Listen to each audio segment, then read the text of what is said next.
Salut, c'est Dim, Do It Myself pour les intimes. J'espère que tu vas bien. En tout cas, moi, j'avais vraiment hâte de faire cette nouvelle vidéo avec toi pour te raconter un petit peu où j'en suis dans mon projet d'éco-construction de ma petite maison de vacances en bord de mer. Comme tu vois, je suis un petit peu malade et j'ai mis un certain temps avant de sortir cette nouvelle vidéo. Mais t'inquiète pas, je vais te dire pourquoi. Installe-toi confortablement, c'est parti pour ce 5e épisode de la série.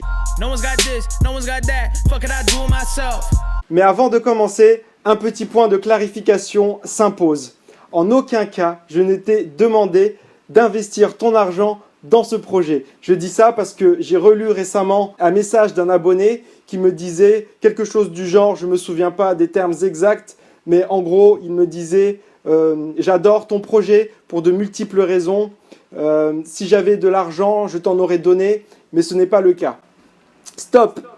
Je n'ai jamais demandé une chose pareille. Moi, tout ce que je te demande, c'est de t'abonner à la chaîne si ce n'est pas encore fait, de partager la vidéo sur tes réseaux si notamment tu as des personnes de ton entourage qui sont intéressées par ces questions de développement durable, d'éco-construction, de RSE, etc. Et oui, et de me mettre un petit pouce bleu de temps en temps. Tu vois, je sais que je suis chiant là-dessus, mais c'est tout ce que je demande au final. Donc c'est pour ça que je me permets de le répéter inlassablement. Pour cette vidéo, comme d'hab, 3 parties. Un premier point pour t'expliquer un peu qui je suis et pourquoi je vais me lancer dans ce projet fou. J'ai reçu pas mal de messages de personnes qui voulaient en savoir plus à ce niveau, donc voilà. Deuxièmement, comme annoncé dans la précédente vidéo, je vais te proposer mes cibles, mes sous-cibles et mes exigences minimales. Mais je te préviens tout de suite, je suis loin d'avoir terminé.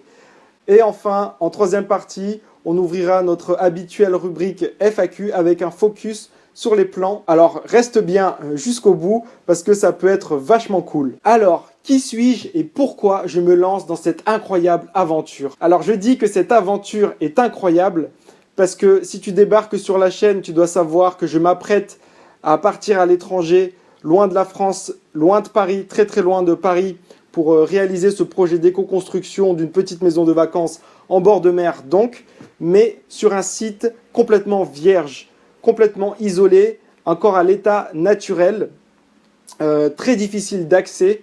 Et sur place, je vais devoir m'organiser un peu en mode survie, voilà, mettre en place un campement, fonctionner à l'énergie solaire, etc. etc. Donc c'est quand même un peu barré comme projet. Et en plus, j'ai décidé de mettre tout ça sur YouTube et de me filmer au quotidien pour documenter cette folle aventure. Et j'oubliais, j'ai notamment choisi cet emplacement, ce site, parce qu'il se trouve en face d'une vague. Et c'est très important pour moi pour pouvoir m'adonner à ma passion préférée qui est le surf. Mais revenons à mon parcours. Déjà, certains m'ont demandé si j'étais architecte ou dessinateur. Non, rien de cela. En revanche, j'ai de solides compétences en graphisme et en communication de manière générale. Mais au-delà de ça, je suis un autodidacte. Je me forme moi-même, d'où mon surnom Dim, Do It Myself. J'ai également une très bonne expérience en matière de développement durable. Donc là, en fait, tu as mes 2 expertises. D'un côté, la communication, avec une spécialisation dans la communication digitale et notamment les réseaux sociaux. Et de l'autre côté, le développement durable, avec une spécialisation dans la RSE, la responsabilité sociétale des entreprises. Du coup, si tu regardes par exemple mon profil LinkedIn, tu verras que je suis consultant freelance en communication et développement durable. Qu'est-ce que ça veut dire? Eh bien, c'est très simple. Depuis 2 ans, je travaille à mon compte en tant qu'indépendant pour des entreprises pour lesquelles je réalise des missions parfois ponctuelles, parfois régulières dans ces domaines d'intervention. D'ailleurs, la communication responsable et le développement durable vont totalement de pair. Mais ce n'est pas le sujet aujourd'hui. Si mon point de vue sur la RSE t'intéresse, je te renvoie à un article que j'ai signé pour le blog ProvideUp. Tu trouveras le lien dans la description. Et si par hasard le gestionnaire du blog regarde cette vidéo, sache que je suis vraiment désolé, mais que je n'ai pas oublié la suite et que dès que j'aurai un moment, j'écrirai d'autres articles. Bref, de toute façon, en ce moment, avec mon projet d'éco-construction qui va me demander de plus en plus de temps, j'essaye vraiment de limiter ma charge de travail seulement à mes clients réguliers. Du coup, je ne cherche plus de nouveaux clients et je pense avoir mis assez de côté pour pouvoir lancer mon projet cette année. Alors oui, je ne suis pas directement devenu consultant en communication et développement durable du jour au lendemain, ça ne s'est pas fait comme ça. Déjà, j'ai eu une formation très solide. J'ai commencé avec une prépa en Sciences Po, en sciences politiques, puis une licence en communication et enfin avec un master en management et développement durable. À côté, j'ai réalisé mes stages et toutes mes expériences professionnelles d'ailleurs dans des domaines qui combinaient à la fois communication et développement durable. J'ai commencé à travailler pour une ONG, puis pour des entreprises du CAC 40, 3 grandes multinationales très exactement. Mais voilà, j'ai vite réalisé que je ne pouvais pas me contenter de ça, d'un CDD ou d'un CDI dans une grande boîte. Non, moi j'avais besoin de liberté et surtout de pouvoir donner libre cours à mon esprit d'initiative. Alors j'ai pris mes valises et je suis parti en voyage pendant 6 mois, en tour du monde. J'ai d'ailleurs tout filmé et tout documenté, notamment à travers un énorme fichier Excel. Il faudrait que je réfléchisse à quoi en faire un jour, mais là encore, c'est pas le sujet. Bref, j'ai pris le temps de m'ouvrir l'horizon et en retournant à Paris, je me suis finalement lancé en tant qu'indé pour les intimes. Aujourd'hui, je travaille avec tous mes clients à distance. C'est quelque chose que je maîtrise maintenant parfaitement. Et d'ailleurs, j'ai encore pas mal de boulot ce mois-ci et le mois prochain. C'est notamment pour ça que j'ai du mal à sortir régulièrement des vidéos. Voilà, maintenant tu sais tout. Passons à la suite, à savoir la deuxième partie sur les cibles. Dans cette partie un petit peu théorique, consacrée, comme tu le sais, à la préparation du projet avant de se rendre sur le terrain, j'ai réalisé pour ça 2 documents. Le premier document est une infographie qui résume bien de manière claire les 4 grands engagements de l'éco-construction qui sont la qualité de vie, le respect de l'environnement, la performance économique et le management responsable.